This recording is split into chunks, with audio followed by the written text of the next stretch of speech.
आज हम पार्टनरशिप में एडमिशन में 29 का बी क्वेश्चन है। कल हमने 29 का ए पढ़ा था, इसलिए पिछली वाली क्लास में हूँ। 29 के बी क्वेश्चन में देखिए, ए बी एक व्यवसाय के लाभों को 5:3 यानी कि 5:3 के रेशियो में बांटते हैं। वे 100 को लाभों में 1/4 हिस्से के लिए शामिल करते हैं, जो कि अ तथा ब द्वारा बराबर दिया जाएगा।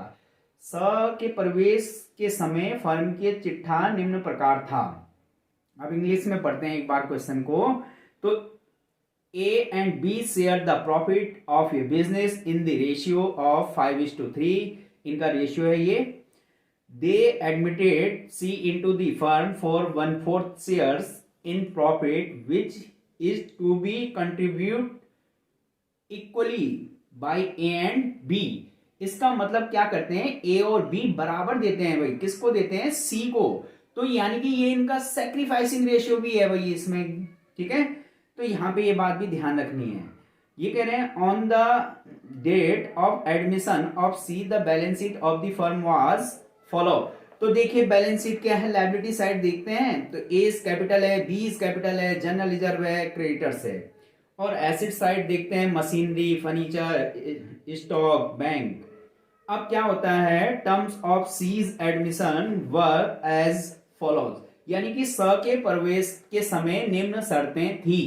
क्या शर्तें थी? पहली शर्त जो है हमारे पास वो है कि स अपने हिस्से की पूंजी तथा ख्याति के लिए 30,000 लाएगा। कि सी जो है will bring ₹30,000 for his share of capital and goodwill. तो दोनों को मिला के 30,000 रुपए लाएगा। पहली बात ये समझ लेना। फर्म की ख्याति का मूल्यांकन यानी कि goodwill of the firm has been valued at 3-year purchasing of the super profit ₹8,000, यानी कि फर्म की ख्याति का मूल्यांकन अधिलाभ बोलते हैं इंग्लिश में सुपर प्रॉफिट को, ठीक है, ₹8,000 के 3 वर्ष के क्रय मूल्य के आधार पर बराबर करना है। तो यहाँ पे सुपर प्रॉफिट गिवन है, उसके आधार पर हमने कैलकुलेशन करनी है गुडविल की। तो देखेंगे आगे। अब उस तिथि पर क्या होता है, थर्ड जो हमारे पास शर्तें हैं वो है मशीन, फर्नीचर, स्टॉक का पुनर्मूल्यांकन क्रमशः, यानी कि machinery, furniture and stock are revalued at ₹30,000, 12,000 and 8,000 respectively, यानी कि क्रमशः मशीन, फर्नीचर और स्टॉक का मूल्यांकन किया गया है 30,000, 12,000 और 8,000 पर। ये कह रहे हैं इसके लिए आपने क्या करनी है, आवश्यक जर्नल प्रविष्टियां करनी है, यानी कि पास दी नेसेसरी जर्नल एंट्री होगी। तो यहाँ पे देखिए, तो सबसे पहले तो हमें ये बात भी ध्यान में रखना है कि एडमिशन हो रहा है तो नया पार्टनर अपने साथ में क्या करता है, ये एक तो कैपिटल लेके आता है, दूसरा जो अपने साथ लाता है वो गुडविल लाता है। तो हमारी जर्नल एंट्री चलेगी। तो जर्नल एंट्री, तो जर्नल एंट्री के लिए कॉलम तो हमने जैसे पहले भी बताया था पिछली क्लास में, तो आपको आता ही होगा, तो फिर भी यहां पे देख लीजिए। तो जर्नल एंट्री होगी हमारी ये यहां पे, ये कॉलम बिल्कुल शो करना है। और इधर आप सीरियल नंबर, ये सीरियल नंबर का कॉलम है। फिर ये पर्टिकुलर है, पर्टिकुलर, और ये है हमारा LF का कॉलम, ठीक है। और अमाउंट, ये डेबिट अमाउंट और ये अमाउंट क्रेडिट होती है।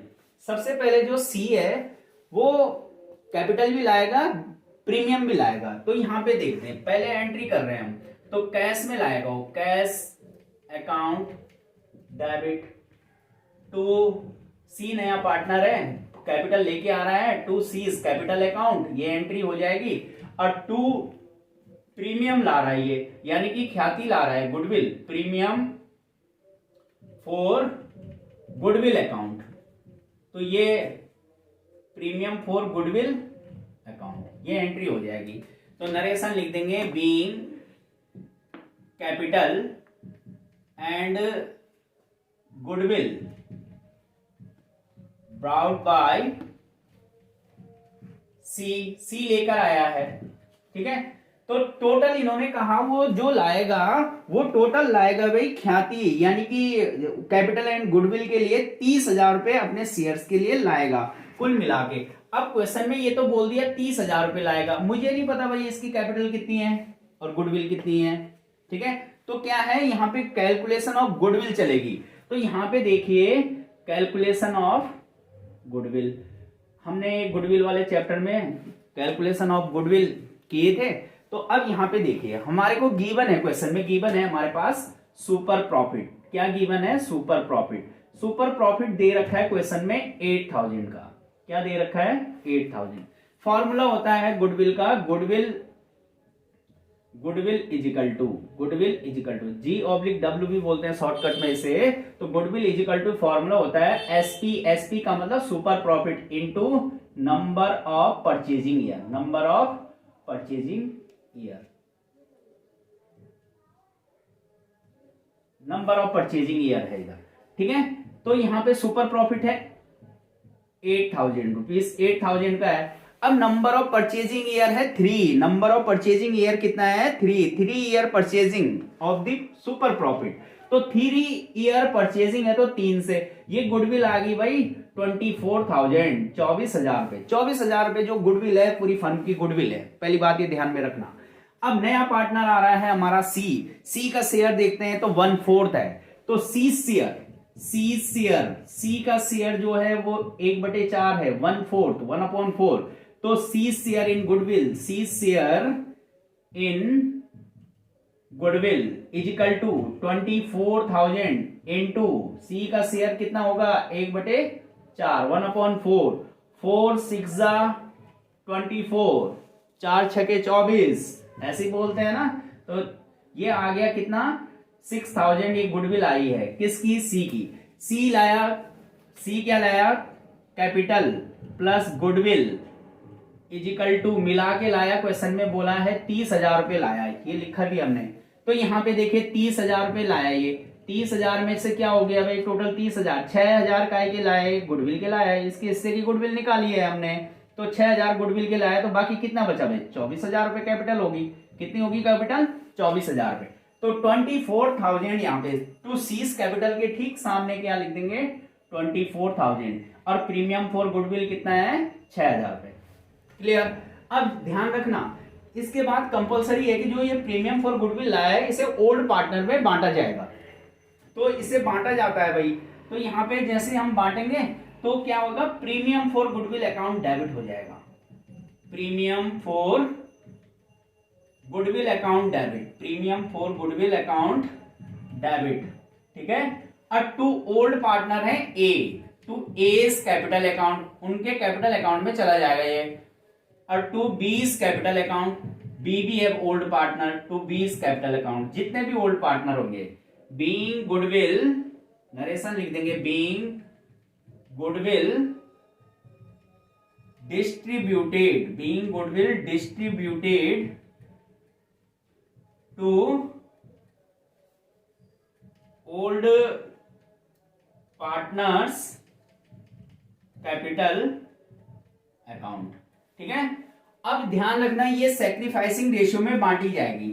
अगर क्वेश्चन में कुछ नहीं बोला जाता है कि जो नया पार्टनर है सी के शेयर्स के बारे में कुछ नहीं बोला जाता है कि सी शेयर 1/4, अब उसके बाद बोलते कि उसकी बैलेंस शीट इस प्रकार, लेकिन बोल दिया जो सी का शेयर है वो 1/4 है, वो कंट्रीब्यूट कर रहे हैं equally by A and B. ठीक है, तो यानी कि ए और बी भाई बराबर दे रहे हैं उसको, तो ए और बी से क्या करता है वो बराबर दिया जाएगा, जिसे ए और बी बराबर देते हैं। तो बराबर दे रहे हैं तो ए और बी तो बराबर सैक्रिफाइस कर रहे हैं ना, बराबर क्या कर रहे हैं? सैक्रिफाइस, त्याग कर रहे हैं वो। तो ए और बी बराबर दे रहे हैं तो 6,000 को बराबर बांट देंगे। तो कितना आएगा?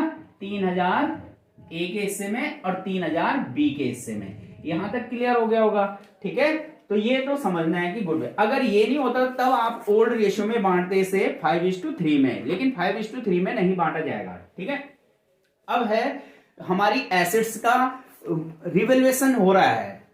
ठीक है, तो हमारी जो एसेट्स है, मशीन है वो 30,000 की है, 30,000 की है, और ऊपर बैलेंस शीट में देखते हैं तो 35,000 की थी। बैलेंस शीट में वही 35,000 की थी, आज की डेट पर जब सी आ रहा है 30,000 की, घटी है ये। इसके बाद 12,000 का हमारे पास फर्नीचर था, आज की डेट पर 12,000 का है। और जब पहले था, पहले से बैलेंस शीट में 15,000, तो आज ये घटी है, क्योंकि आज जब सी आ रहा है ये 12,000 की हो गई है। इसके बाद क्या है हमारे पास, स्टॉक 8,000, और स्टॉक भी पहले कितने का था, 10,000 का था। ये तीनों की तीनों एसिड्स घटी हैं, हमें लॉस हुआ है, क्योंकि आज की डेट पर जब सी आ रहा है ना, तीनों एसिड्स घटी हैं, मशीन, फर्नीचर, स्टॉक। जब कोई एसिड्स घटती है तो हमारे रिवैल्यूएशन की एंट्री करते समय रिवैल्यूएशन अकाउंट डेबिट हो जाता है। रिवैल्यूएशन अकाउंट क्या हो जाएगा, डेबिट। तो revaluation account debit, revaluation account debit. और जो जो एसिड्स घटती है वो क्रेडिट साइड, जैसे हमने पहले बताया, जो एसिड्स बढ़ती है वो डेबिट में आती है, ठीक है।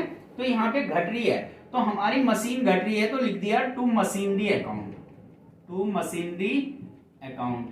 और टू लिख देंगे, फर्नीचर का मूल्य भी कम हुआ है, कंबाइंड एंट्री चल रही है ये, टू फर्नीचर अकाउंट।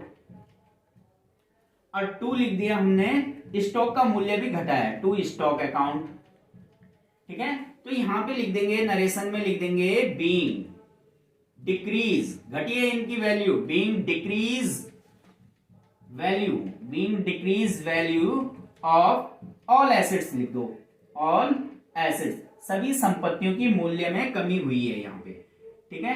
तो इस प्रकार से लिख दिया। अब अंतर देखना है कि कौन सी एसेट्स कितने की है। देखो मशीन पहले 35,000 की थी, आज की डेट पर जब सी आ रहा है तो 30,000, तो मशीनरी घट गई भाई 5,000 से, कितने से घट गई, 5,000 से। इसी प्रकार से हमारा जो फर्नीचर था आज की डेट पर 12,000 और पहले था वो 15,000, तो 15,000 से 12,000 पे आया, तो इसका मतलब ये 3,000 से घटा है। और इसके साथ साथ स्टॉक, स्टॉक आज की डेट पर 8,000 का है, पहले था 10,000, यानी कि आज की डेट पर वो 2,000 से कम हुआ है। तो टोटल कितना हो गया भाई, ये इनका योग डेबिट में आ जाएगा, तो 5 और 3 8 और 2 10,000 रुपए हो गया, सारी एंट्री हो गई है और कुछ नहीं है। अब देखिए यहाँ पे क्या हो रहा है, किसी भी अकाउंट का यहाँ पे हमने रिवैल्यूएशन कर रहे हैं, तो जितनी एंट्री रिवैल्यूएशन की होती है उससे एक एंट्री निकलती है, प्रॉफिट की भी हो सकती है, लॉस की भी, वैसे तो अकाउंट से आता है, लेकिन शॉर्टकट करना है तो कैसे। तो रिवैल्यूएशन देखिए यहाँ पे क्या है, रिवैल्यूएशन अकाउंट जो है हमारा, रिवैल्यूएशन अकाउंट शॉर्ट में लिख दिया ये, तो डेबिट में है, वही डेबिट में क्या है, 10,000 से है, जैसे कि आप देख रहे होंगे, रिवैल्यूएशन केवल यही है 10,000। अब क्रेडिट में है ही नहीं, तो किसी भी अकाउंट का डेबिट बैलेंस होता है, ये डेबिट बैलेंस है, इसका बांटा जाएगा तो ओल्ड पार्टनर डेबिट होंगे, ठीक है। तो एस कैपिटल अकाउंट डेबिट, बीज कैपिटल अकाउंट डेबिट, और टू लिख देंगे रिवैल्यूएशन अकाउंट, ठीक है। जब भी लॉस होता है तो पार्टनर डेबिट में रहेंगे, और जिस अकाउंट का लॉस है वो क्रेडिट में रहेगा। तो रिवैल्यूएशन अकाउंट का लॉस था भाई ये, नरेशन में लिख देंगे being loss distributed, being loss distributed to old partners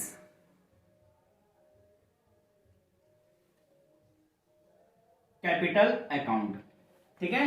तो लॉस जैसे ये था 10,000 रुपए यहां पे लिख दिया हमने, और ए के हिस्से में देखो 10,000 को यहां पे हमने डिवाइड किया है, 10,000 इंटू 5/8 और 10,000 इंटू 3/8, तो ये 8 से डिवाइड हो रहा है कितनी बार, 1,250 बार, 1,250 बार हो रहा है। इसके इंटू फिर 5 से करी तो 6,250 ए के हिस्से में, बी के हिस्से में आए 3 की इंटू 1,250 से करी तो 3,750 रुपए। ध्यान रखना ये 8 कैसे आया, 5 + 3 करके 8 आया है, तो इनका योग इतना ही होना चाहिए। तो इसमें बस इतनी एंट्रियां थी, हमारे पास 4 एंट्रियां थी, तो चौथी एंट्री ये हो गई है, ठीक है। तो इस वीडियो में इतना ही आपके लिए।